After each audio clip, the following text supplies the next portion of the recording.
Hey there everyone, Andy Cassidy, and in today's video I'm going to be explaining the process that takes place when you go to buy a home. Now before we get started, I want to explain as to why you should own a home. According to the National Association of Realtors, the average net worth of homeowners is 41 times greater than that of renters. And a little insight as to why is because renters, they pay the rent each month, which pays someone else's mortgage. Whereas homeowners, when they pay their mortgage each month, some of that goes to the balance of the loan, some of it goes to interest.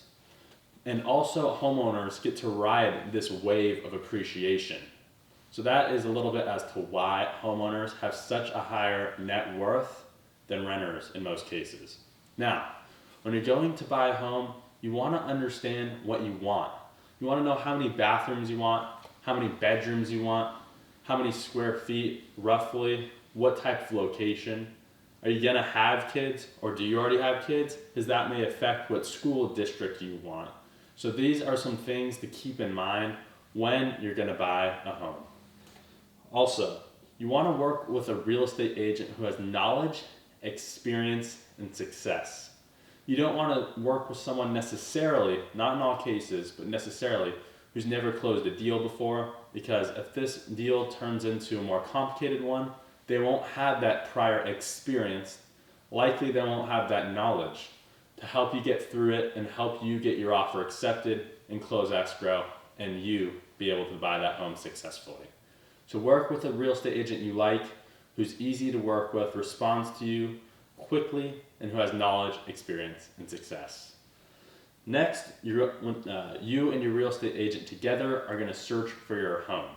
Now, the real estate agent has tools accessible to them that will help with this search, but some tools that you can use are Zillow or Redfin, just to get an idea of what's on the market and what the price ranges are going to be for what you desire. While this is going on, you want to be working with a lender. So lenders are going to be able to provide you a pre-approval letter that a lot of the times, especially in today's market, you will need before you put in an offer. The pre-approval basically says that you as the buyer are likely to qualify for a loan up to a certain amount. So this reassures sellers when you put in an offer that likely you'll be able to qualify for a loan. And a common misconception is that you need 20% down for a loan. But according to Lodestar Software Solutions, they evaluated 600,000 loans in 2018 and found that the average amount down was about 5.7%. So don't get worried if you don't have 20%. There's options for you such as FHA loans, which are typically 3.5% down, or you can get a VA loan, which in some cases is 0% down. So talk to a lender and find what works best for you. And once you find the place that you like best, it's imperative that you quickly put in an offer. Now, according to Redfin, in the San Diego real estate market, houses go pending within 14 days in this time period. And 14 days means once it's on the market and advertised, it only takes 14 days for them to have an accepted offer. So that's a short turnaround period, so you got to get your offer in there quickly. Once you do put your offer in and it gets accepted, you're going to open escrow. Escrow is a neutral third-party company that will handle all the documents and funds throughout the transaction. And when you're in the escrow period, this is when you'll be doing your due diligence phase. The RPA, which is the Residential Purchase Agreement, will outline how long you have for the due diligence phase.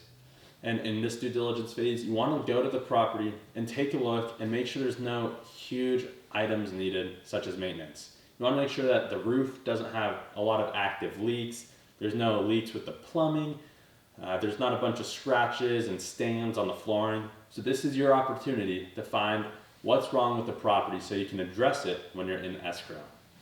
Once escrow period is ended, this is when you officially take ownership of the home. Escrow closes, it's your home now. Congratulations to you, you are now a homeowner.